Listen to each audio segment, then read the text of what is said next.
তো 1 মাসের ওষুধ খেয়ে আলহামদুলিল্লাহ গর্ভে এখন পজিটিভ চলে আসছে আলহামদুলিল্লাহ। মনে রাখতে হবে একটা সুস্থ ডিম থেকে একটা সুস্থ মাসিক হয়, একটা সুস্থ মাসিক থেকে একটা সুস্থ বাচ্চা গর্ভে আসে।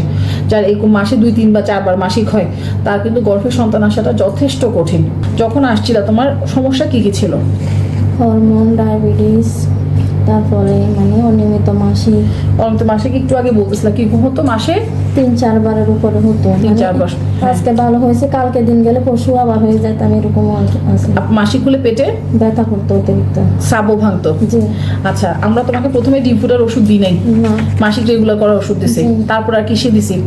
তারপরে ডায়াবেটিসের ওষুধ দিছেন, হরমোনের ওষুধ দিছি। হরমোনের ওষুধ। এরপরে বললাম যে এখন তোমাকে বাচ্চা হওয়ার জন্য চিকিৎসা দিব ইনশাল্লাহ। বাচ্চা হওয়ার চিকিৎসা আমরা জানুয়ারি মাসে দিছিলাম, শুধু 1 মাসই তো দিছিলাম। জি। তো 1 মাসের ওষুধ খেয়ে আলহামদুলিল্লাহ গর্ভে এখন পজিটিভ চলে আসছে আলহামদুলিল্লাহ। মনে রাখতে হবে একটা সুস্থ ডিম থেকে একটা সুস্থ মাসিক হয়, একটা সুস্থ মাসিক থেকে একটা সুস্থ বাচ্চা গর্ভে আসে। যার এই মাসে 2, 3 বা 4 বার মাসিক হয় তার কিন্তু গর্ভে সন্তান আসাটা যথেষ্ট কঠিন, খুবই কঠিন বিষয়। এবং মাসিকের সময় পেটে ব্যথা, এটাকে আমরা বলি এন্ডোমেট্রিওসিস। এটা কিন্তু একটা জটিল রোগ। এটাও কিন্তু ওই যে অনিয়মিত মাসিকের সাথে ব্যথার কোনো সম্পর্ক নয়, সাধারণত কম ব্যথা করে।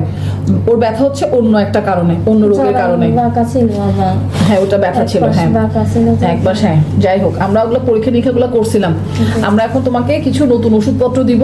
তোমার হরমোন ডায়াবেটিসের ব্যাপারটা 16 থেকে 16 আনা খেয়াল রাখতে হবে। আমার কথাটা কি মনে থাকবে?